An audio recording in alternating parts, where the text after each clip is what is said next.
ఇలా అరెస్ట్ చేసేటప్పుడు కొన్ని విధానాలు ఉంటాయి కదా, నోటీస్ ఇవ్వాలన్నా వద్దా, ఎఫ్ఐఆర్ కాపీ ఇవ్వాలన్నా వద్దా? మబ్బుల 3 గంటలకు మీరు అరెస్ట్ చేస్తారు, 10 దాకా ఎఫ్ఐఆర్ కాపీ ఇయ్యరు అడిగితే. ఇది ఎక్కడి విధానం అని మేము అడుగుతా ఉన్నాం. ఇంత టార్గెటెడ్గా మంత్రి గారి ఆదేశం మేరకు మేము చేస్తున్నాము అంటే ఇది ఏంది ఉద్దేశం? ఇది ప్రతిపక్షాలను లొంగ తీసుకోవడం, ప్రతిపక్షాల మీద బురద జల్లడం, ప్రతిపక్షాలను పార్టీలో చేర్చుకోవడం కోసం ఒక పథకం ప్రకారంగా వాళ్ళు ఈ ప్రయత్నం చేస్తూ ఉన్నారు.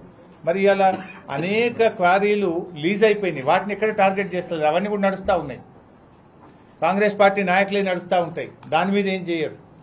ఇక్కడ ఏ తప్పు లేకపోయినా, అన్ని అనుమతులున్నా ఏదో ఒక నెపం పెట్టి ఏదో ఒక తప్పును చిన్నది కూడా వెతికి వరుసగా కేసు మీద కేసు, ఇప్పటికి 3వ కేసు ఇది, 3 ఎఫ్ఐఆర్లు నమోదు చేసింది ఇప్పటికి. అంటే ఒక కేసు తర్వాత ఒకటి పెడుతూ వేధించేటువంటి ప్రయత్నానికి ఇవాళ కాంగ్రెస్ పార్టీ ప్రయత్నం చేస్తాం.